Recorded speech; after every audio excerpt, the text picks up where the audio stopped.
আহসু হেলালা শাবান লিরমাদান। নবীজি সাল্লাল্লাহু আলাইহি ওয়াসাল্লাম বলেন, তোমরা রমজানের জন্য শাবানের চাঁদ গণনা করো, অর্থাৎ শাবানের তারিখ গণনা করো। এজন্য শাবান মাসের তারিখ হিসাব রাখা এটাও আমাদের জন্য একটা সওয়াবের কাজ। নবীজি সাল্লাল্লাহু আলাইহি ওয়াসাল্লাম তারিখের হিসাব রাখতে বলতেন। দেখুন, দুনিয়াতে অনেক বড় বড় পাপের কাজ হয়, বিশ্বকাপ ফুটবল হয়, ক্রিকেট হয়, অলিম্পিক গেমস হয়, এইরকম আন্তর্জাতিক প্রতিযোগিতা খেলাধুলা গুলো যখন হয়, প্রত্যেকটা পত্রিকা তাদের প্রথম পৃষ্ঠায় পত্রিকা হাতে নিলেই যেখানে নজর যায়, চোখ যায়, ওই জায়গাটার মধ্যে একটা গোল বৃত্ত এঁকে আলাদা কালারে হাইলাইট করে লেখে বিশ্বকাপ ফুটবল আর মাত্র 100 দিন। এটারে বলে দিনক্ষণ গণনা, ডে কাউন্টিং।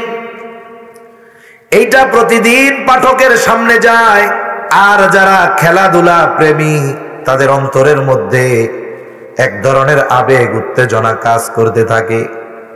আস্তে আস্তে সময় যখন নিকটবর্তী হয়, বিশ্বকাপ ফুটবল আর মাত্র 10 দিন, কিছু বলা লাগবে না, এমনি টের পাবেন। এই যেই তো এক দলের জার্সি মার্কা পর্দা, তাই না? দেখবেন পতাকা বিক্রি শুরু হয়ে গেছে। যে যেই দল পছন্দ করে সেই দলের জার্সি গায়ে দেয় খেলা শুরু হওয়ার আগ থেকে। যে যেই দলের প্লেয়ার পছন্দ করে সেই নাম্বারওয়ালা জার্সি তার গায়ে দেখা যায়। আবার দেখেন নিজের সুরাতটারেও পাল্টায় ফেলে, বলে ওই বছর তার পছন্দের প্লেয়ার যেই রকম চুল কাটিং করে সেও ওই চুলটা কাটিং দেয়, দেয় না? দেয়। দেখতে যত বিশ্রী দেখা যাক সে ওই কাটিং দেয়। তার মানে আশেপাশের আবহাওয়া অবস্থা পতাকা দেখে বোঝা যায় বিশ্বকাপ ফুটবল চলে আসছে। সময় যত কাছায়, যে যেই দলের সমর্থক তাদের অন্তরের মধ্যে একটা আবেগ উদ্দীপনা কাজ করে। কতজন পতাকা টানাইতে যাইয়া ছাদ থেকে পড়ে মরে, গাছের থেকে পড়ে মরে, তারপরে কারেন্টে শর্ট খেয়া মরে, সরাসরি জান্নাতে, ঠিক না? হ্যাঁ, আল্লাহ মানুষের সহি বুঝ দান করুক, বলি আমিন। আমি কেন কথাটা বলতেছি, যে দেখুন সময় যত নিকটবর্তী হয় সবার মধ্যে উত্তেজনা আবেগ কাজ করে। ওই যে দিন, প্রত্যেক দিন দেখে একজন আর একজনকে কয়, দোস্ত আর মাত্র 6 দিন আছে, কিন্তু পরের দিন দেখা হইলে আর মাত্র কিন্তু 5 দিন। এই যে আলোচনার দ্বারা কি হচ্ছে, তার মধ্যে এক ধরনের আগ্রহ উদ্দীপনা তৈরি হইতেছে। আমরাও যদি প্রতিদিন হিসাব করি, আজকে 22 তারিখ, আগামীকাল সন্ধ্যা থেকে শুরু হবে 23 তারিখ, তারপরে 24 তারিখ, এইভাবে যদি প্রতিনিয়ত হিসাব করতে থাকি, পরস্পরকে বলতে থাকি, বছরের শ্রেষ্ঠ মাসের জন্য যদি আমি আপনি বাস্তবেই অপেক্ষমান থাকি, দেখবেন সময় যত নিকটবর্তী হবে আমার আপনার রমজানের জন্য আবেগ, অনুভূতি, ইবাদতের স্পৃহা তত বাড়তে থাকবে। এজন্য আগের থেকে যারা গুনছিত হিসাব রাখছি, এখন থেকে প্রত্যেক দিন সন্ধ্যায় হিসাব করব। আজকে 24 তারিখ, আজকে 25 তারিখ, কথার কথা। যেমন আজকে 22, কালকে সন্ধ্যায় হবে 23, তারপরের দিন সন্ধ্যায় 24, 25, এভাবে হিসাব করতে হবে আমাদের। এরপরের কাজটা কি? 29 তারিখ যেই দিন শেষ হবে, 30 তারিখ হতেও পারে, নাও পারে। এটা হবে মার্চের 1 তারিখ, ইংরেজি হিসাবে 1 তারিখ, বৃহস্পতিবার, শনিবার সন্ধ্যা পর্যন্ত 29 তারিখ থাকবে। শনিবার সন্ধ্যায় চাঁদ উঠতেও পারে, নাও পারে, সেটার সম্ভাবনা থাকতেও পারে, নাও পারে। কিন্তু আফসোস, নবীজির হাদিস ছিল, আমল ছিল, 29 তারিখ সন্ধ্যায় নবীজি চাঁদ দেখতে যাইতেন যে নতুন চাঁদ উঠে কিনা। যদি 30 তারিখ হয়ে যায় চাঁদ উঠে নাই, পরের দিন উঠবে, দেখা যাবে, এরপরেও দেখতেন। কিন্তু আমাদের অভ্যাস হইল, আমরা আমাদের দেশে 29 তারিখে রাত 12টার সময় সৌদি আরব ফোন দিয়া দিব, ও বাতিজা চাঁদ দেখা গেছে? জিও কাকু, আমরা তো তারাবির নামাজ পড়ি আইছি, তাহলে আঙ্গদেশ কাল্লে দেওয়ান যাইব শেষ। আমরা চাট খুঁজি ফোন দিয়া সৌদি আরবে আর হলো ফেসবুকের মধ্যে। এই অভ্যাসটা এখন যে শুধু শহরে তা না, আফসোস লাগে গ্রামের মধ্যে এখন এই অবস্থা। এজন্য এই আমলটা গুরুত্ব দিয়ে করবো তো ইনশাআল্লাহ। নবীজি দেখতেন এটা একটা মরা সুন্নাত বললেই চলে এই জামানায়। এরপরে নবীজি কি করতেন? এই মাসে রোজা রাখতেন। এ কথা আপনারা আগেও হয়তো শুনছেন। যেহেতু সময়টা শেষের দিকে, এখন থেকে যারা রাখি নাই এখন থেকে কয়েকদিন রাখায় অভ্যস্ত হই। এতে কি হবে? বলে আমি আপনি সারা বছর রোজা যারা রাখে নাই, বিশেষ করে হঠাৎ করে যখন রমজান মাসে রোজা রাখা শুরু করে, দেখবেন রমজানের শুরুতে 8, 10, 12 দিন জোহরের নামাজের পর মসজিদের মধ্যে খালি গড়াগড়ি করে। একবার গড়া দিয়া উত্তর পাশে যায় আর একবার দক্ষিণ পাশে যায়। কি হয়েছে? অসুস্থ? হয় না, কয় রোজায় ধরছে। রোজার কি হাত পা আছে যে ধরতে পারে? কেন হয়েছে? বলে গোটা 11 মাস এক ধরনের অভ্যাস ছিল। প্রত্যেক দিন সকাল 9টায় খাইতো সকালের নাস্তা, জোহরের নামাজ পড়ে যায় বাড়িতে খাবার খাইতো, আবার এশার নামাজের পরে খানা খাইয়া আস্তে ঘুমায়া যাইত। এখন তো রমজান মাসে খাদ্য অভ্যাস পরিবর্তন, সময় পরিবর্তন। এখন সকালেও খায় না, সকালেরটা মোটামুটি যাই হোক সাহারির সময় খায়, ওই টাইমে যেমন তেমন। দুপুর বেলায় তো জোহরের নামাজের পরে পাকস্থলী হা করে থাকে, এই যে আমারে খাবার দিবে, তখনই কিদা লাগে। পাকস্থলী কয়েকদিন হা করে, পাকস্থলীর অভ্যস্ত করাইতে যে তোমারে দুপুরবেলা খাবার দাবার এখন দেওয়া হবে না, এই অভ্যস্ত করাইতে 8, 10, 12 দিন চলে যায়। তখন কি হয়? 12 দিন, 14 দিন, 15 দিন পর থেকে মার্কেটিং। এরপরে মাস শেষ, রমজান মাস আসলো চলে গেল, কিন্তু আমি আপনি রমজান থেকে কিছু নিতে পারলাম না। এটা আমার আপনার জন্য আফসোসের ব্যাপার। কিন্তু যেই মানুষ সারা বছর নফল রোজা অভ্যস্ত, মনে করেন বছরে প্রতি মাসে 3 দিন রোজা রাখতো, প্রতি সোম বৃহস্পতিবার রোজা রাখে, এমন আল্লাহর বান্দা অনেক আছে। প্রতি সব মাসে 13, 14, 15 তারিখ রোজা রাখে। এরা যেহেতু সারা বছর রোজা রাখায় অভ্যস্ত, পাকস্থলী জানে যে এনারা মাঝে মধ্যে খায় মাঝে মধ্যে খায় না। পাকস্থলীর সাথে দেহের সাথে একটা সম্পর্ক তৈরি হয়ে যায়। এই জন্য দেখবেন সারা বছর নফল রোজা রাখায় অভ্যস্ত যারা, রোজার মাসে তাদের কষ্ট হয় না। কিন্তু যারা সারা বছর নফল রোজা রাখে নাই, রমজানের শুরুতে যখন রোজা রাখে তারা ক্লান্ত হয়ে যায়। এজন্য এখনো তো 7-8 দিন সময় আছে। আমরা যদি আজকে থেকে এই অভ্যাসগুলো করি, আগামীকাল থেকে কয়েকদিন রোজা রাখি, তাহলে রোজা রাখায় অভ্যস্ত হয়ে যাবে পাকস্থলী। দেখবেন রোজার শুরু থেকে প্রাণবন্ততার সাথে নামাজ, রোজা, তারাবি এগুলো আমরা করতে পারবো। এজন্য বাকি কয়েকদিন আছে যে আমরা নফল রোজা রাখার চেষ্টা করব, বলেন ইনশাআল্লাহ। তবে নবীজির নির্দেশনা হলো শাবান আর রমজানের মধ্যে একেবারে শেষের 1-2 দিন রোজা না রাখা। 1-2 দিন রোজা না রাখার ব্যাপারে নবীজি সাল্লাল্লাহু আলাইহি ওয়াসাল্লাম বলেছেন, আপনি 28 তারিখ পর্যন্ত রোজা রাখেন, 29, 30 আপনি বাদ দিয়া দেন। কেন? বলে যেন রোজার সাথে, শাবানের রোজার সাথে এটার একটা পার্থক্য বোঝা যায়। এই জন্য এই আমলগুলো আমরা করব, এখনো এগুলো আমাদের করার সময় বাকি আছে। এভাবে যদি আমি প্রস্তুতি নেই, তাহলে রমজান মাস আমার জন্য প্রাণবন্ত একটা সময় অতিবাহিত হবে। আর এই রমজান মাস হলো বছরের শ্রেষ্ঠ মাস। মানুষ গুনার কাজ করার জন্য আগের থেকে প্রস্তুতি নেয়, শারীরিক প্রস্তুতি নেয়, মানসিক প্রস্তুতি নেয়। মনে করেন একজন যে কোনো হামদ, নাত, কেরাত প্রতিযোগিতায় অংশগ্রহণ করবে, হঠাৎ করে এসে করে না। 5 মিনিট একটা ইসলামী সঙ্গীত বলবে, এর জন্য প্রস্তুতি নেয় 500 মিনিট, ঠিক না? 500 মিনিট এটারে গায়, গলা সাইডা সুইয়া টান টুন ঠিক কইরা, এরপরে 5 মিনিট এই জায়গায় এসে গায়। তার মানে এই 5 মিনিট ভালো মতো গাওয়ার জন্য সে 500 মিনিটের প্রস্তুতি নেয়। আর সারা বছরের শ্রেষ্ঠ মাস, আমরা এই মাস অতিবাহিত করার জন্য আমাদের কোনো প্রিপারেশন নাই, আমাদের কোনো প্রস্তুতি আগের থেকে আমরা নেই না। অথচ আমাদের সালাফগণ, সাহাবায়ে কেরাম, স্বয়ং আমাদের নবীজি সাল্লাল্লাহু আলাইহি ওয়াসাল্লাম রমজান আসার আগের থেকেই প্রস্তুতি নিতেন। এজন্য শ্রেষ্ঠ মাস আমরা যদি অতিবাহিত করতে চাই, বাকি সময়গুলা আমরা মানসিক শারীরিক সব ধরনের প্রস্তুতি নিব, বলেন ইনশাআল্লাহ। আমরা যে রোজার মাসের জন্য প্রস্তুতি নিব, এটাও আমাদের জন্য সওয়াবের কারণ হবে। কেন হবে না? কারণ ইসলাম এমন এক জীবন বিধান, ইসলাম শুধু কোনো বিষয়কে হারাম করে তা নয়, বলে ওই হারাম সংগঠিত হওয়ার যত পদ্ধতি আছে ওই কামগুলোও হারাম। এখন ভালো কাজ আপনি করবেন, এই ভালো কাজ ভালোভাবে করার জন্য যেই প্রস্তুতি নিব বৈধভাবে, এটাও আমার আপনার ইবাদতের কারণ হবে, সওয়াবের কারণ হবে ইনশাআল্লাহ। তাহলে আসেন, রমজান মাস হলো শ্রেষ্ঠ মাস। যদিও কোরআনুল কারীমের মধ্যে আল্লাহ তাআলা জানিয়ে দিয়েছেন বছরে 12 মাস, 4টি মাস হলো সম্মানিত মাস।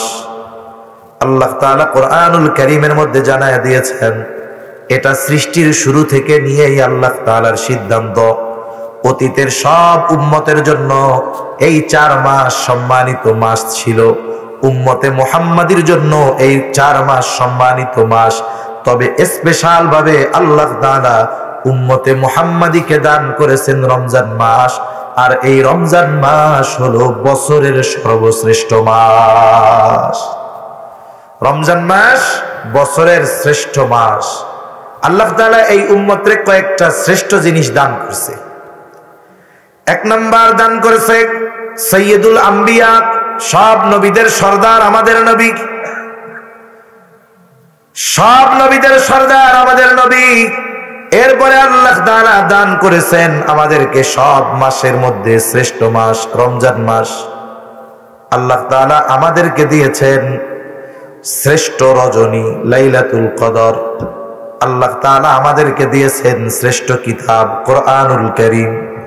আল্লাহ তাআলা আমাদের দিয়েছেন শ্রেষ্ঠ দিন জুমার দিন, এবং 2 ঈদের দিন হলো শ্রেষ্ঠ দিন। এই উম্মতের শ্রেষ্ঠত্ব এগুলার জন্য। এই শ্রেষ্ঠ মাস আমরা আল্লাহ তাআলার কাছ থেকে পেয়েছি। এই শ্রেষ্ঠ মাসের আগমন ঘটতেছে। এখন এই মাসের ফজিলত গুলো কি, কয়েকটা বিষয় আমরা জানি। 1 নাম্বার, এই মাসে আল্লাহ তাআলা রোজা ফরজ করেছেন।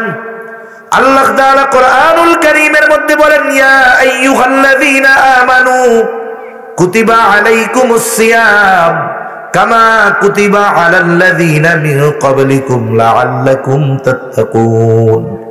আল্লাহ তাআলা বলেন, হে ঈমানদারেরা, কুতিবা আলাইকুমুস সিয়াম, তোমাদের উপরে রোজা ফরজ করা হয়েছে। কামা কুতিবা আলাল্লাযীনা মিন ক্বাবলিকুম, এই রোজাই যে শুধু তোমাদের উপরে ফরজ করা হয়েছে এমনটা নয়, তোমাদের পূর্ববর্তীদের উপরেও রোজা ফরজ করা হয়েছিল। পূর্ববর্তী উম্মতের রোজার পদ্ধতি কেমন ছিল কোন কোন বর্ণনায় জানা যায়। আমরা তো সুবহে সাদিকের আগ থেকে নিয়ে সূর্যাস্ত থেকে নিয়ে সুবহে সাদিক স্বাভাবিক জীবন যাপন করতে পারি, খানা খাইতে পারি, স্বামী তার স্ত্রীর কাছে যাইতে পারি। কিন্তু পূর্ববর্তী উম্মত, তাদের জন্য রোজা ছিল কিছু সময় পানাহারের সুযোগ সুবিধা পাইত। এছাড়া গড়ে দিনের 24 ঘন্টার অল্প সময় বাদে দিন রাত তাদেরকে অনাহারে কাটানো লাগতো। মনে করেন সন্ধ্যায় কিছু সময় খেয়েছে, এই যে খাইছে রোজা শুরু। দিনের বেলা আমাদের যেমন হুকুম ছিল, তাদের রাতও এরকম ছিল। এইরকম দীর্ঘ সময় তাদের অনাহারে থাকা লাগতো। এরকম কয়েকটা পদ্ধতির কথা আসছে, যে রোজা যে শুধু আমাদের উপরে আল্লাহ ফরজ করেছেন তা নয়, পূর্ববর্তীদের উপরেও ফরজ ছিল। অনেকে প্রথম প্রথম যখন কোনো বিধান আসে মনে হতে পারে এটা কিভাবে সম্ভব। যখন কেউ জানতে পারবে এই কাজ আমারই প্রথম দিছে এমনটা নয়, আমার আগেও এই আমল মানুষেরা করেছে, তখন কি হবে, আমার মেন্টালিটি একটা প্রিপারেশন থাকবে, এ কাজ তো আমি করতেছি আগে এমনটা না, আমার আগেও মানুষ করছে, তাহলে তারা যদি পাইরা থাকে আমরাও পারবো। ঠিক কিনা বলেন? এজন্য আল্লাহ তাআলা বলেন, কামা কুতিবা আলাল্লাযীনা মিন ক্বাবলিকুম লাআল্লাকুম তাত্তাকুন। আল্লাহ তাআলা বলেন, যেমনি ভাবে তোমাদের পূর্ববর্তীদের উপরেও রোজা ফরজ করা হয়েছিল। রোজা ফরজের মূল উদ্দেশ্যটা হলো তাকওয়া। এই জন্য আল্লাহ তাআলা বলেন লাআল্লাকুম তাত্তাকুন। আল্লাহ তাআলা বলেন যাতে তোমরা মুত্তাকি হতে পারো। তাহলে এই রমজান মাস, এই মাসের প্রধান বৈশিষ্ট্য হলো এই মাসে আল্লাহ রোজা ফরজ করেছেন। আর রোজা হলো ইসলামের ভিত্তি সমূহের মধ্যে একটি। ইসলামের বুনিয়াদ ভিত্তি 5টি। নবীজি বলেন, 1 নাম্বার, এই কথা সাক্ষ্য দেওয়া যে আল্লাহ ছাড়া ইলাহা নাই, মুহাম্মাদুর রাসূলুল্লাহ সাল্লাল্লাহু আলাইহি ওয়াসাল্লাম আল্লাহর রাসূল। নামাজ কায়েম করা, যাকাত দেওয়া, হজ করা, রমজান মাসে রোজা রাখা। একটা জিনিস দেখেন, রোজার গুরুত্বটা কিছু ক্ষেত্রে বলা যায় বেশি। কেমন বেশি?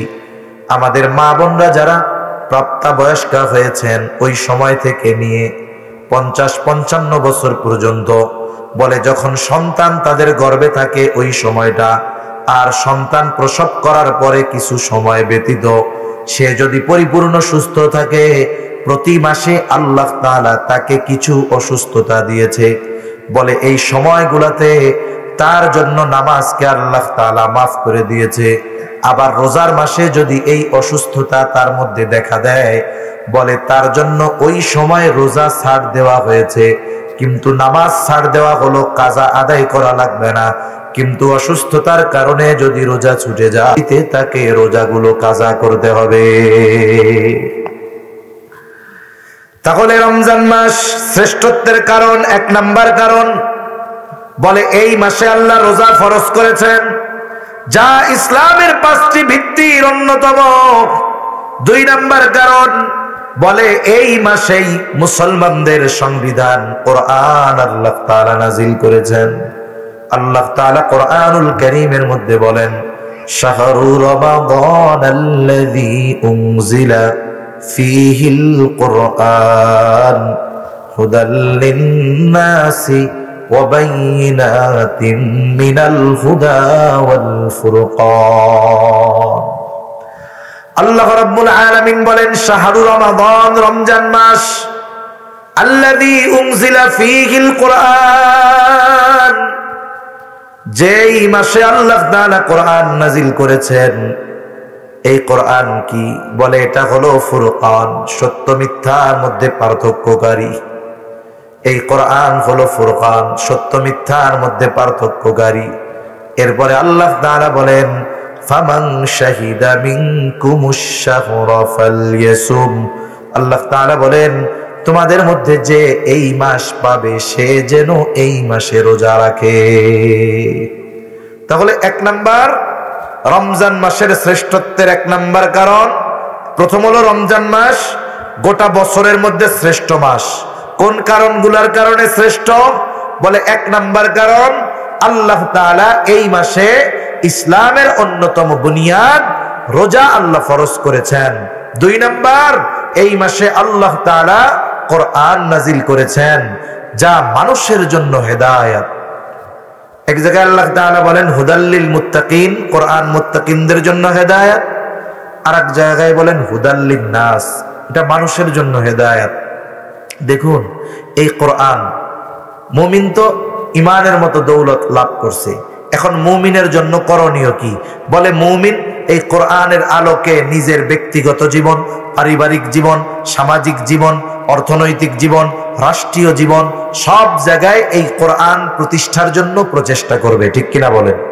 প্রথমে নিজেরে পরিবর্তন করতে হবে, এরপরে আস্তে আস্তে আমি নিজে পরিবর্তন হব। আমি একা, আমি 10 জন মিলে আমরা।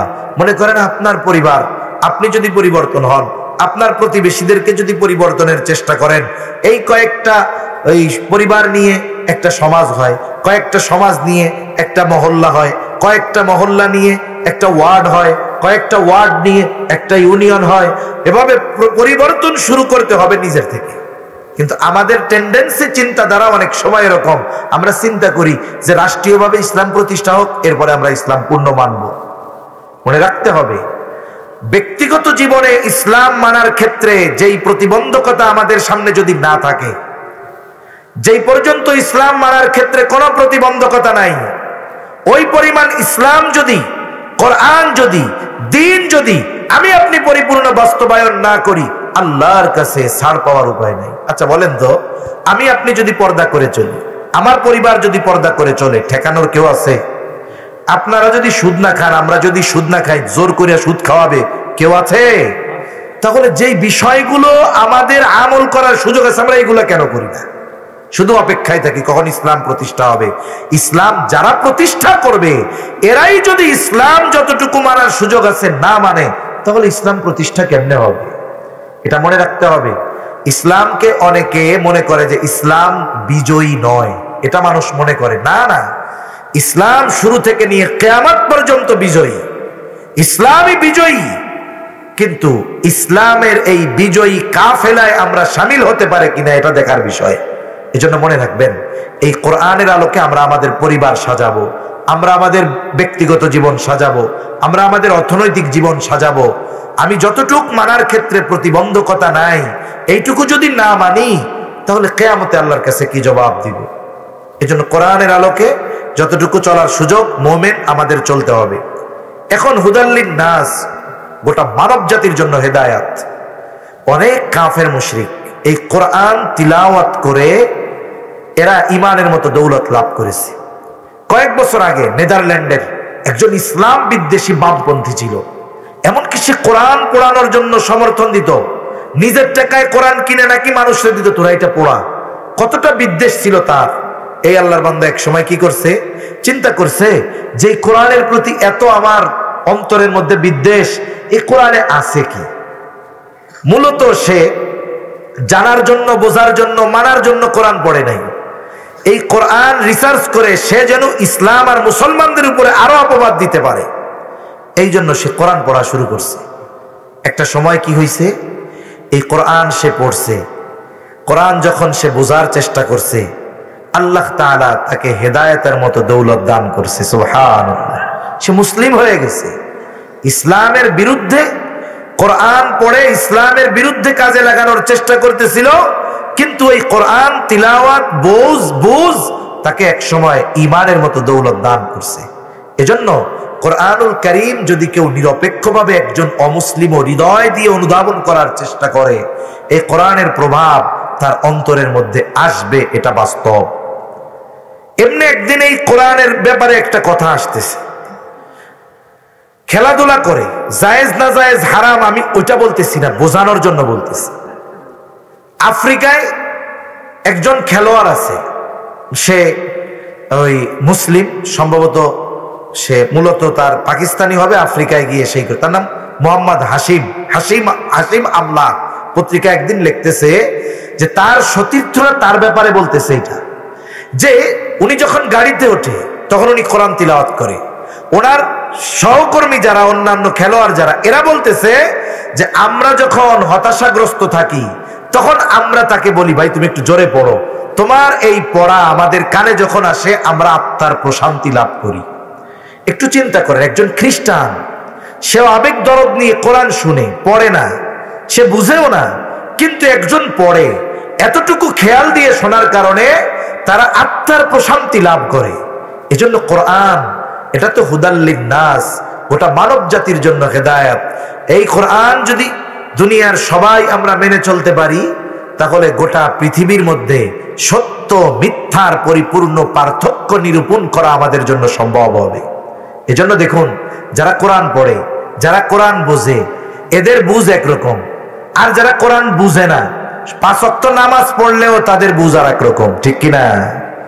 নামাজ পড়ে, মসজিদে হজ করে, ওমরা করে, দান সাদকা করে, কিন্তু এই ব্যক্তি দেখবেন কোরআনুল কারীম আমলের ব্যাপারে সে আর নাই, তখন তার চিন্তাধারা একরকম। কিন্তু যেই ব্যক্তি কোরআন বুঝে পড়ে, কোরআনুল কারীমের ব্যাপারে তার চিন্তাধারা আর একরকম। এজন্য আমাদের উচিত কোরআনকে শুধু তাকে রেখে দেওয়া নয়, কোরআনকে শুধু কেউ মারা গেলে পড়ার জন্য নয়, শুধুমাত্র কোরআন পড়লেই সওয়াব হবে কোনো সন্দেহ নাই, শুধু সওয়াবের নিয়তেও আমরা তিলাওয়াত করব এমনটাও নয়। আমাদের চেষ্টা প্রচেষ্টা থাকবে এই কোরআন পড়ব, বোঝার চেষ্টা করব। যেটা না বুঝি, তাফসীর আছে মারিফুল কোরআন, আপনি পড়তেছেন, বুঝতেছেন না, আপনি আলেমের কাছে চলে যান, যেখানে কি বলতে চাচ্ছে আমার একটু বুঝাইয়া দেন। আবার নিজের বুঝ মাথায় ঢুকাইতে যায়েন না, যিনি বিজ্ঞ এই ব্যাপারে, মাহের, তার কাছে গিয়ে কোরআনটা একটু বুঝে আসেন। কমপক্ষে এই রোজায় আমাদের এই প্রতিজ্ঞা হোক যে সূরা ফাতিহা সহ কমপক্ষে 10টা সূরা আমরা অনুবাদ সহ, অর্থ সহ, তাফসীর সহ শিখব। আপনি দেখবেন, আপনি যদি সূরা ফাতিহার অর্থ জানেন, এই সূরা ফাতিহার ব্যাখ্যা জানেন, আল্লাহর কসম করলে আমার কসম ভঙ্গ হবে না যে আপনার গোটা হায়াতের সূরা ফাতিহা তিলাওয়াত আর এর অর্থ, সারমর্ম, তাফসীর বোঝার পরে সূরা ফাতিহার তিলাওয়াত যেই মজা আগে লাগতো 100 কোটি গুণ বেশি মজা এখন লাগবে। এমনি সারা বছর ইমামের সূরা ফাতিহা শুনি, নিজে পড়ি, ক্লান্তি আসে না? আসে? মজা লাগে। যখন বুঝবেন, পড়বেন, জানবেন, তখন মজা আরো বেশি লাগবে। সুবহানাল্লাহ। এজন্য আমাদের চেষ্টা থাকবে এই রমজানে সাধারণ মানুষ যারা আছেন, কমপক্ষে সূরা ফাতিহা সহ শেষের 10টা সূরা আমরা অনুবাদ সহ, ব্যাখ্যা সহ, তাফসীরে মারিফুল কোরআন সব মসজিদেই কম বেশি থাকে, সংক্ষিপ্ত তাফসীর পড়েন আপনি। এরপরে দেখেন মজাটা কারে কয়। আগের তিলাওয়াত আর এখনের তিলাওয়াত, আগের মজা আর এখনের মজা, আপনার সামনে পার্থক্য সুস্পষ্ট দিবালোকের ন্যায় হয়ে যাবে ইনশাআল্লাহ। এক কথা থেকে অনেক দূর চলে গেলাম যে এই মাসের অন্যতম শ্রেষ্ঠত্বের কারণ, বলে এই মাসে আল্লাহ কোরআন নাজিল করেছেন। কি নাজিল করেছেন? কোরআন নাজিল করেছেন।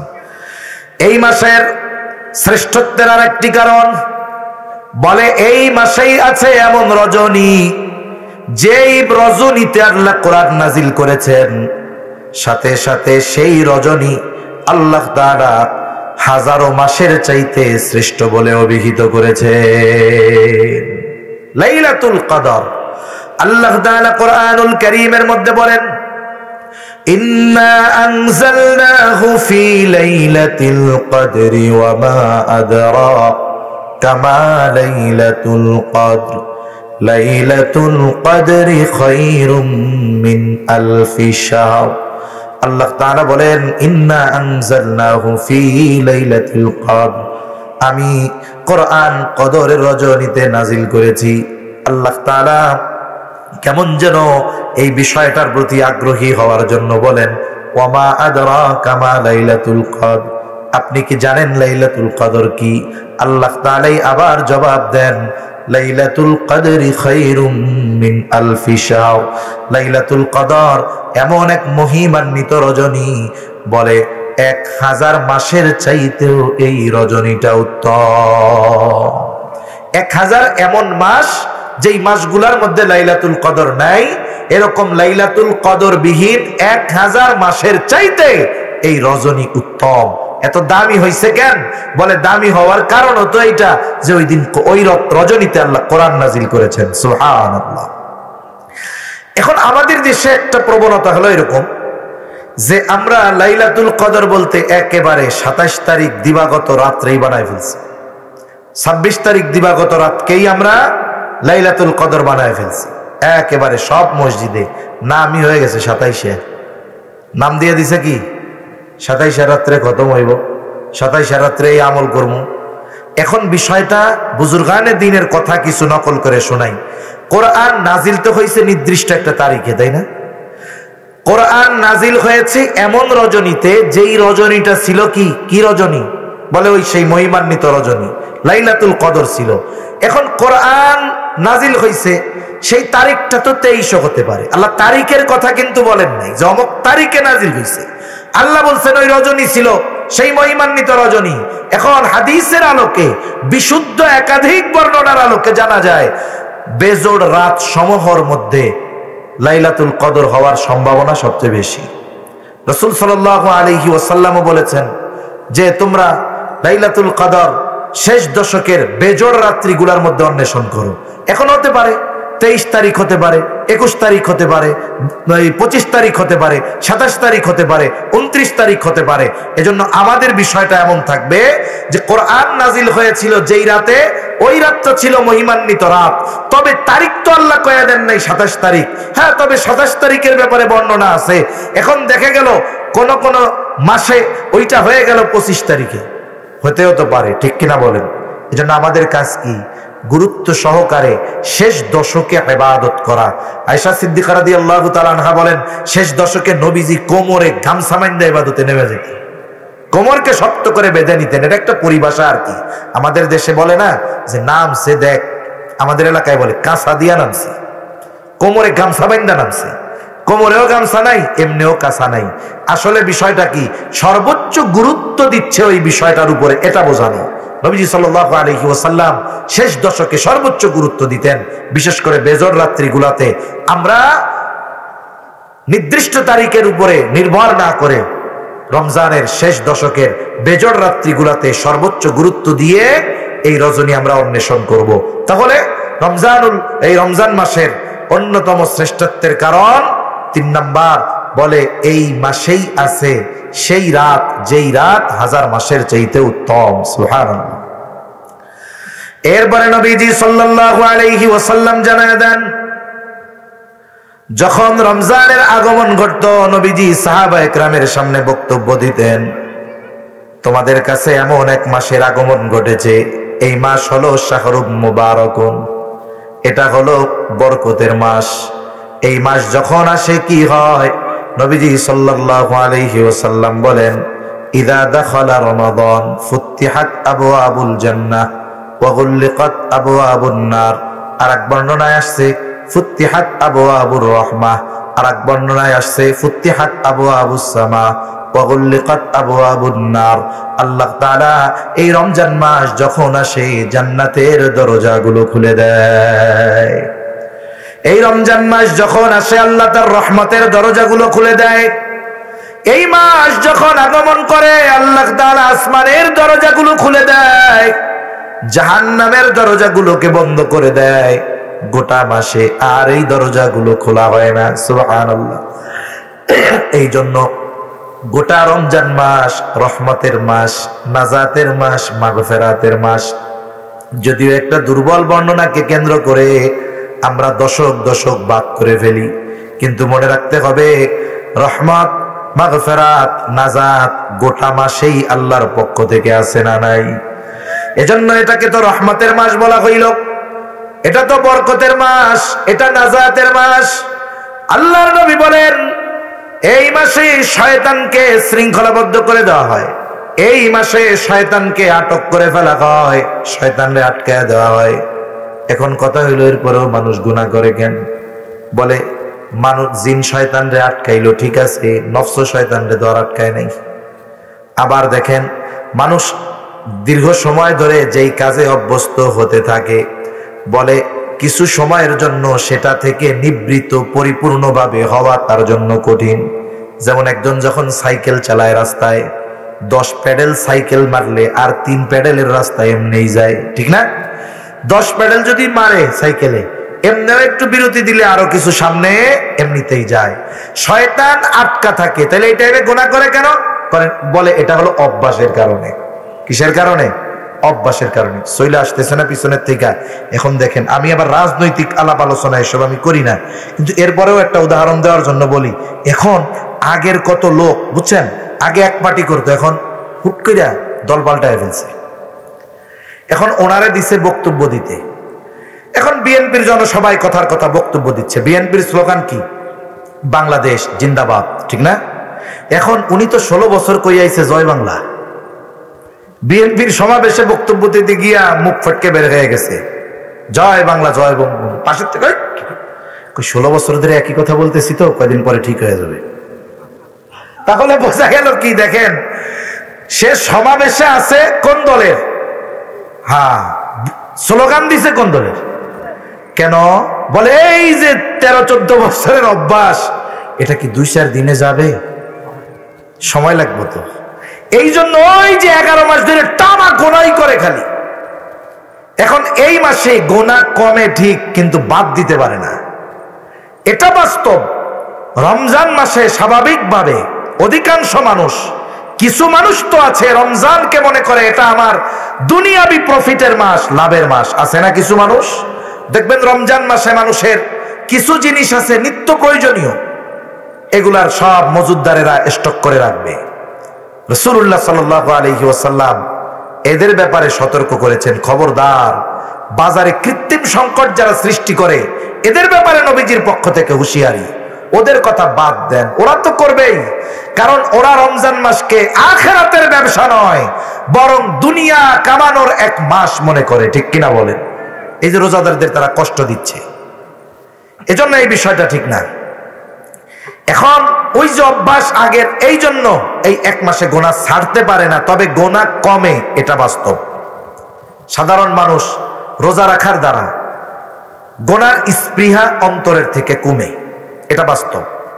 কারণ দেখেন, মানুষের যখন পেট ভরা থাকে তখন তার নফস শক্তি পায়, গোনার প্রতি তাকে আকৃষ্ট করে। আর যখন পেটে ক্ষুধা থাকে, অভুক্ত থাকে, তখন নফস দুর্বল হয়ে যায়, ও আর খারাপ কাজের প্রতি আগ্রহী করে না, দুধ খাইতে টাইতে দিচ্ছে না, দুর্বল হয়ে গেলাম। এজন্যই তো নবীজি সাল্লাল্লাহু আলাইহি ওয়াসাল্লাম যুবকদের বিবাহ করার কথা বলছেন। এখন বলতেছে বিবাহ করলে দারিদ্রতা দূর হয়ে যায়। এত গুরুত্ব আল্লাহ দিয়েছেন বিবাহের, যে আল্লাহ তাআলা বলেন ইয়াকুনু ফুকারা ইউগনিহিমুল্লাহ, অভিভাবকদেরকে নির্দেশ দিচ্ছেন তোমার অধীনস্থ যারা বিবাহ উপযুক্ত আছে বিয়া দিয়া দাও, দাস দাসী হয়ে হোক দিয়া দাও। এখন দরিদ্র বিয়া দিবেন কেমনে? আল্লাহ বলেন ইয়াকুনু ফুকারা ইউগনিহিমুল্লাহ, তারা যদি দরিদ্র হয় তাদেরকে ধনী বানায় দিবেন কে? তাহলে বিবাহের গুরুত্বটা কত। আবার নবীজি সাল্লাল্লাহু আলাইহি ওয়াসাল্লামও যুবকদেরকে বিবাহের ব্যাপারে উদ্বুদ্ধ করেন।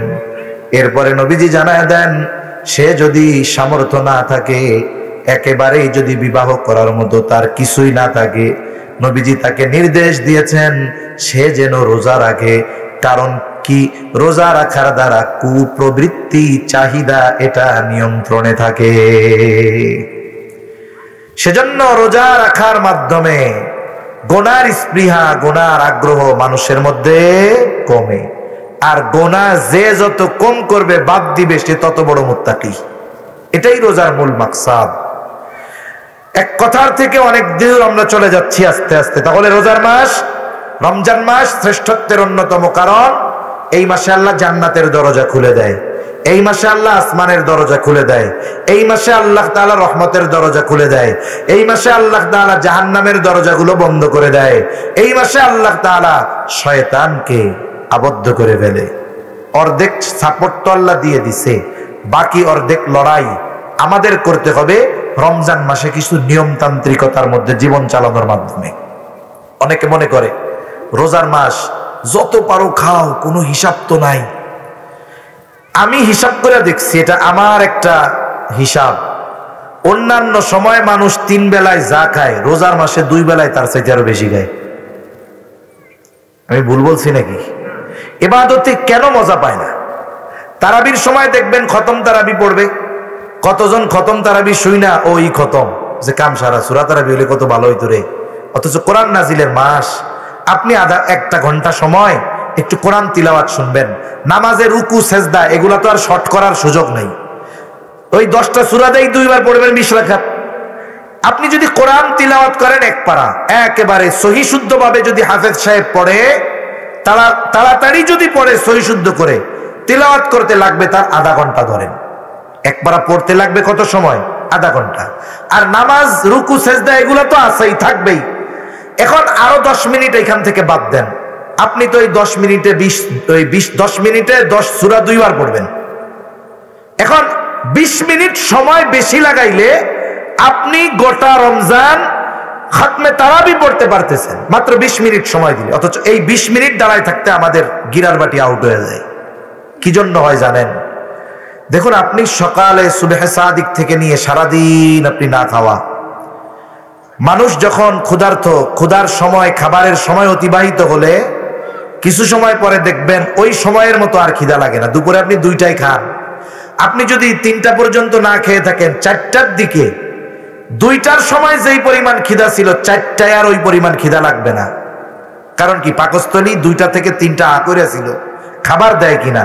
যখন আপনি খানা দেন নাই, ও মুখ বন্ধ করে ফেলছে, আপনার ক্ষুধার চাহিদা চলে গেছে। এখন আমরা ইফতারের সময় ইফতার সামনে নিয়ে বসি, যদি আরো 2 ঘন্টা থাকা লাগতো, না খেয়ে থাকতে পারতাম আমরা? পারতাম না? এই যে এই সময় যে আমরা যখন ইফতার শুরু করব, এরও 1.5 ঘন্টা 1 ঘন্টার বেশি সময় পরে আমরা ইফতার করছি আষাঢ় মাসে, আরো আগে রোজা শুরু করছি। এখন দেখেন, আপনি যখন 10 মিনিট আগে ইফতার সামনে নিয়ে বসবেন, এই ইফতার যখন সামনে নেওয়া হইল, খাবার যখন সামনে আসছে, আপনার ব্রেন সাথে সাথে পাকস্থলীর সিগন্যাল দিছে, দোস্ত খাওয়ান কিন্তু সামনে।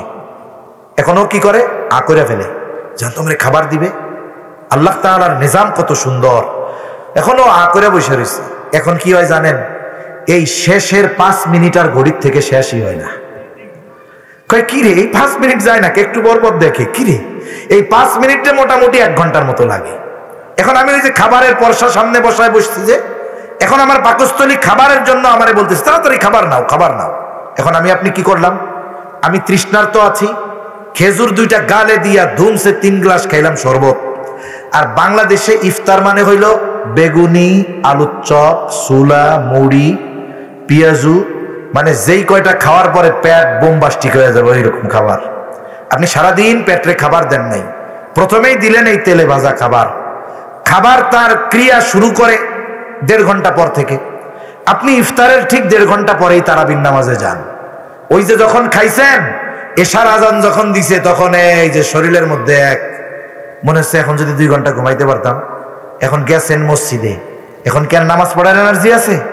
আপনি এখন কি করেন, এশার নামাজটা পড়া, সুন্নতটা পড়া, অধিকাংশ মুরব্বীরা কষ্ট করে হইলেও পড়ে, অধিকাংশ মুসল্লি পিছনে গড়াগড়ি করে। যেই হাফেজ সাহেব টান দেয় আয়াতের একেবারে পৃষ্ঠার শেষে, টান একটা দেয় লম্বা, বোঝে যে সূরা শেষ, এবার ওটাকে আল্লাহু আকবার। এরকম প্রত্যেক মসজিদে আছে না নাই? এজন্য শুনেন, ইসলামিক খাদ্য অভ্যাস শিক্ষা দিয়েছে আমাদের। ইফতার কেমনে করব? ইফতারের সময় খেজুর নিবেন, 3টা খেজুর খান, একটু পানি খান, একটু হালকা কিছু খান, শেষ। দেখবেন আপনার শরীরটা ফিট আছে। রোজা তো শেষ হলো, ইফতার করতে হবে যথাসময়। এরপরে আপনি তারাবির পরে এসে খাবার খান, তারাবির নামাজের একটু পরে খাবার খান, ওটাই সাগরি হয়ে যাক, ভারী খাবার ওই সময় হয়ে যাক। আপনি ভোর রাত্রে উঠে, আমাদের অভ্যাস হলো এরকম, আমরা যখন সেহরির আগে আজান কখন দিবে অথবা মাইকে বলবে সময় আর নাই, এর জন্য অপেক্ষায় থাকি। যখনই মাইকের আওয়াজ হয়, কথা বলার আগে আরো 3 গ্লাস ঢক ঢক ঢক করে পানি আমরা খেয়ে ফেলি। আর সেহরির সময় যত পারো যাতে খাও। এখন কি হলো, দেখা গেল ও ফজরের নামাজে গেলে রুকু দিলেই ওর গাল দিয়ে সব পানি পড়ে চলে আসবে। এটা ঠিক না। এজন্য আমরা যদি এই পদ্ধতি করতে পারি যে রোজার মাস আমরা তারাবির পরে, নামাজের পরে আমরা আমাদের খাওয়া দাওয়াটা করব, তাহলে কি হবে, আমি ওই সময় ভারী খাবার খাইলাম। সাহারি খাওয়ার ব্যাপারে নবীজি সাল্লাল্লাহু আলাইহি ওয়াসাল্লাম বলছেন, তাসাহহারু ফাইন্না ফিস সাহুরি বারাকা, তোমরা সাহারি করো, সাহারির মধ্যে বরকত আছে। আপনি ওই সময় যদি 2টা খেজুর খান, 1 গ্লাস পানি খান, হালকা কিছু খান, তাহলে কি হবে, আপনার সাহারির ফজিলত আপনি পেয়ে গেলেন। কিন্তু রোজা রাইখা দেখবেন দিনভর শরীরটা প্রাণবন্ত থাকবে, অলসতা পাবে না, ইবাদতের মধ্যে মজা পাওয়া যাবে। তাই এইটা আসলে মূল আলোচনার বিষয় না, এটা আমি আমার অভিজ্ঞতা আপনাদের সাথে শেয়ার করলাম, যে আমার মনে হয় এরকম যদি আমরা আমাদের রোজার মাসে খাদ্য অভ্যাসটা করি, তাহলে আমরা ইবাদত করে মজা পাবো ইনশাআল্লাহ। তাহলে আল্লাহর নবী জানায় দেন, এই মাসে শয়তানকে বেঁধে রাখা হয়, এই মাসে আল্লাহর রহমতের দরজা খুলে দেওয়া হয়। এখন এই মাসে আমাদের করণীয় কাজগুলো কি? 1 নাম্বার কাজ, আমাদের রোজা রাখতে হবে। এজন্যই আল্লাহ তাআলা বলেন, ফামান শাহিদা মিনকুমুশ শাহরা ফালইয়াসুম, যে এই মাসের সাক্ষাৎ পাবে, যে এই মাস পাবে, সে যেন রোজা রাখে। প্রাপ্তবয়স্ক যিনি, সুস্থ যিনি, যিনি পাগল নন, যিনি মুসাফির নন, এই ধরনের শর্তগুলো যার মধ্যে নাই, সে রোজা রাখবে। যদি সে অপ্রাপ্তবয়স্ক হয় তার জন্য ফরজ না, মুসাফির হলে তার জন্য ফরজ নয়, তবে সফর অবস্থায় রোজা রাখা ভালো। যিনি অচেতন, একেবারে এমন অসুস্থ, মারিদ, এমন রোগাক্রান্ত, বলে ওনার জন্য রোজা রাখা ফরজ নয়। প্রাপ্তবয়স্ক, সুস্থ সবল, মুকিম নারী পুরুষ যে সুস্থ, তাদের প্রত্যেকের জন্য রোজা রাখা ফরজ। অনেকে তাদের সন্তানরা স্কুল কলেজের পড়া একটু সমস্যা হবে, রোজা রাখতে দেয় না, এটা ঠিক না। প্রাপ্তবয়স্ক হলেই তাকে রোজা রাখতে বাধ্য করতে হবে, এটা অভিভাবকের দায়িত্ব। আর কোনো অপ্রাপ্তবয়স্ক বাচ্চা যদি রাখতে চায়, সে যতটুকু সময় পারে তাকে রাখানোতে অভ্যস্ত হতে হবে। এভাবে আমরা রোজা নিজেরা রাখবো, সন্তানদের রাখাবো। এখন রোজা রাখলে লাভ কি হবে? রোজার ফজিলত তো অনেক, তবে প্রথম শর্ত হলো আল্লাহর নবী রোজার যত ফজিলতের কথা বর্ণনা করেছেন, এই ফজিলত গুলো অর্জন করতে চাই তাহলে আমাদের রোজা শুধু না খেয়ে থাকলেই হবে এমনটা নয়। নবীজি জানায় দেন, কারো রোজা হলো না খেয়ে থাকার নামান্তর, তার মানে ফরজটা আদায় হয় কিন্তু সে কোনো ফজিলত পায় না। রোজার ক্ষেত্রেও প্রতিদান দুনিয়ার পরীক্ষার মতো। এক ধরনের রোজাদার হলো টিটি পাস, মানে টাইনা টুইনা পাস, কোন মতে 133 পাইছে, পাস তো করছে। আর এক ধরনের রোজাদার বলে এ গ্রেড পায়, আর এক ধরনের রোজাদার এ প্লাস পায়। আমরা এ প্লাস পাইতে চাই, ঠিক না? তাহলে কি করতে হবে? রোজা রাখার সাথে সাথে অঙ্গ প্রত্যঙ্গেরও রোজা আছে। আমাদের জবানের গোনা, হাতের গোনা, চোখের গোনা, পায়ের গোনা, সব গোনা থেকে বাঁচতে হবে। কারণ আমি যদি আমার জবানের গোনা জারি রাখি, আমার চোখের গোনা জারি রাখি, আমার পায়ের গোনা জারি রাখি, আমার হাতের গোনা জারি রাখি, তাহলে রোজা রাখলাম ওটা হবে 133 পাইয়া পাস করার মতো। কিন্তু আমরা তো গোল্ডেন এ প্লাস চাই।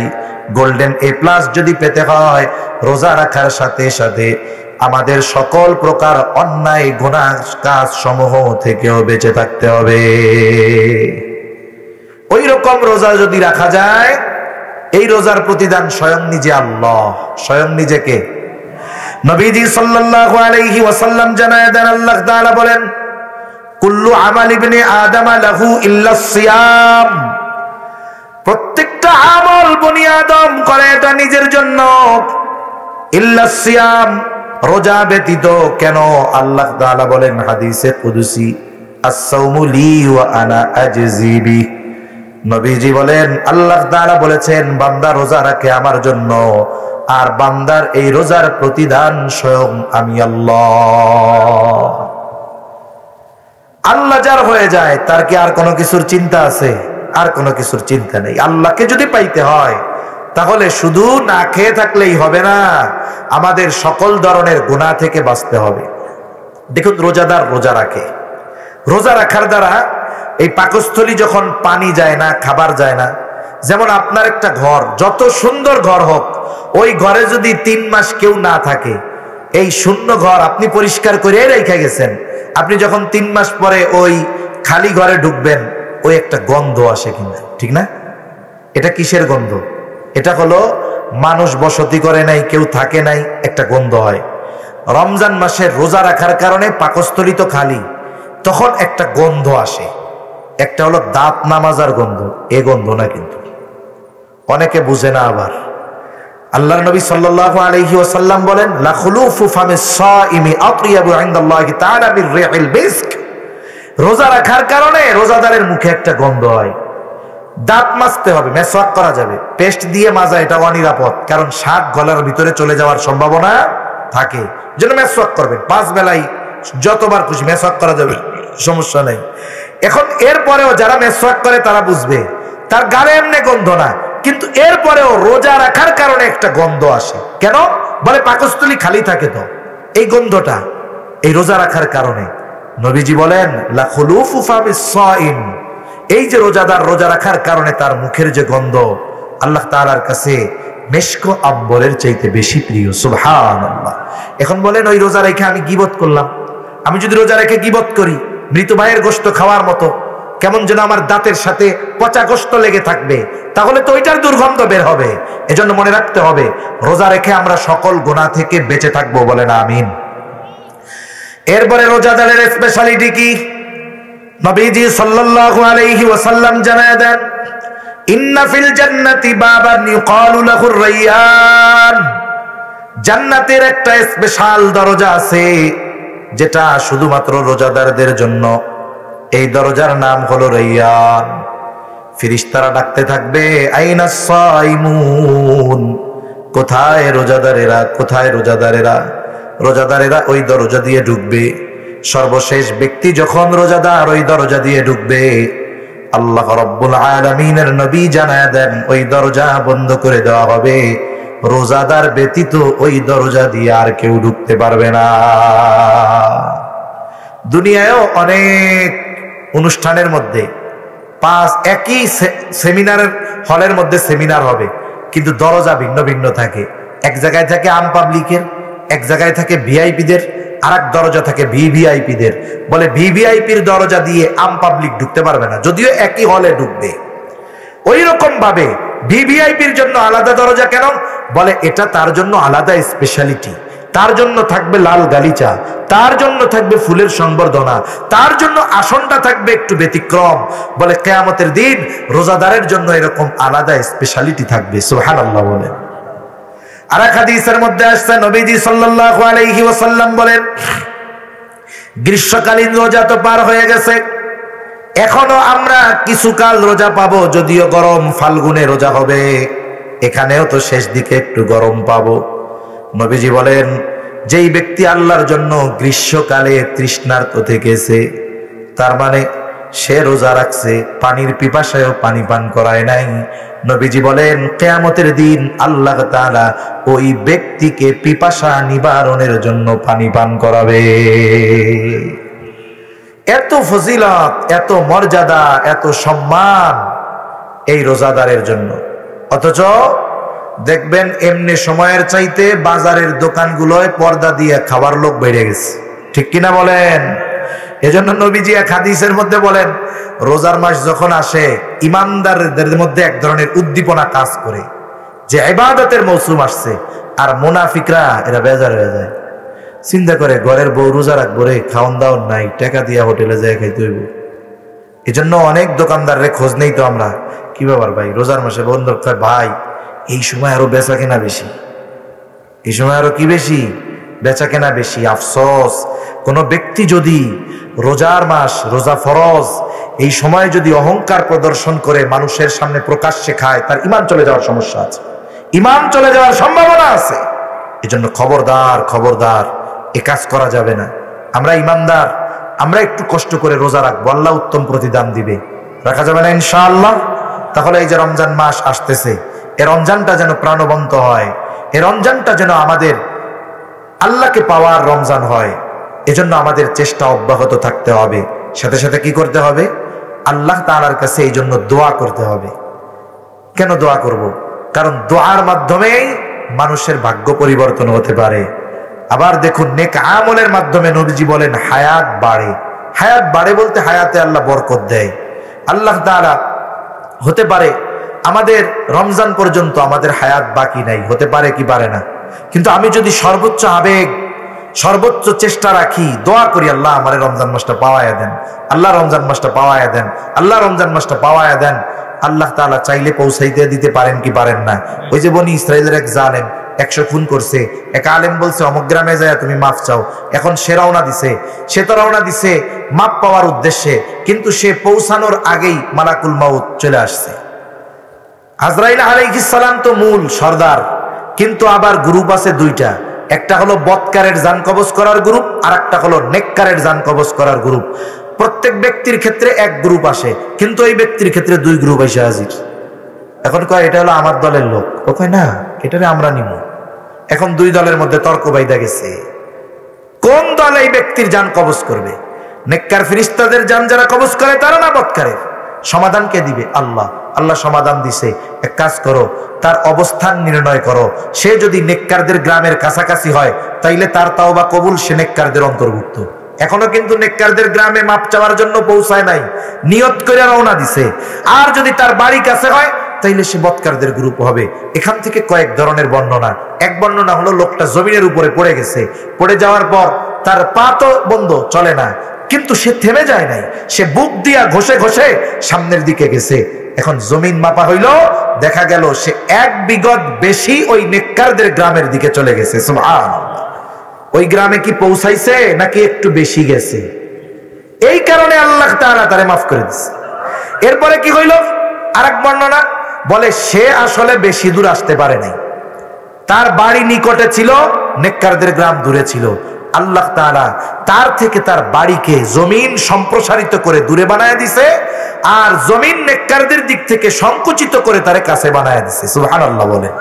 এখন যদি আমি আপনি পরিপূর্ণ আবেগের সাথে, আগ্রহের সাথে, পরিপূর্ণ ইচ্ছার সাথে আল্লাহর কাছে বারবার বলি, আল্লাহ আমার আপনি রমজান পর্যন্ত পৌঁছায়া দেন, রমজান পর্যন্ত পৌঁছায়া দেন, হায়াতের কথা তো বলা যায় না। আমার অন্তরের আগ্রহ যদি 100% থাকে, হয়তো রমজানের আগে চইলা যাইতে হবে। ওই বান্দার মতো আল্লাহ তাআলা চাইলে আমাকে রমজানের প্রতিদান দিয়ে দিতে পারে কি পারে না? এজন্য আমরা বেশি বেশি আল্লাহ তাআলার কাছে তৌফিক কামনা করব। আর সবচাইতে বড় কথা, রমজানের প্রস্তুতি এখন থেকেই নিব, যেন রমজান মাসে আমার পারিপার্শ্বিক কোনো প্রস্তুতি না নেওয়া লাগে। গুনার কাজ সংগঠিত হবে, এই জন্য যত প্রস্তুতি নিবে, সেটা যেহেতু নিষিদ্ধ, ওই যে আল্লাহ তাআলা বলছেন ওয়ালা তাকরাবুজ জিনা, আল্লাহ তাআলা জেনা হারাম করছে। শুধু জেনা হারাম না, আল্লাহ তাআলা এটাও বলছে জেনার নিকটবর্তী হয়ো না। মুফাসসিরিনে কেরাম বলেন এর দ্বারা উদ্দেশ্য হইল জেনা সংগঠিত হওয়ার যত কাজবাজ রাস্তা পদ্ধতি আছে এগুলোর কাছেও যাওয়া না। তাহলে আমি একটা ভালো কাজ করব, এর জন্য যদি আগের থেকে প্রস্তুতি নেই, তাহলে আশা করা যায় আল্লাহ সুবহানাহু ওয়া তাআলা এই প্রস্তুতিগুলোকেও আমাদের জন্য ইবাদত হিসাবে কবুল করবে। ঠিক কিনা বলেন? আল্লাহ সুবহানাহু ওয়া তাআলা আমাদের সবাইকে রমজান মাস পর্যন্ত পৌঁছায় দেন, বলি আমিন। রমজানের হক যথাযথভাবে আদায় করার তৌফিক দান করেন, সকলে বলি আমিন। ওয়া আখিরু দাওয়ানা আনিল হামদুলিল্লাহি রাব্বিল আলামিন। আসসালামু আলাইকুম ওয়া রাহমাতুল্লাহি ওয়া বারাকাতুহু।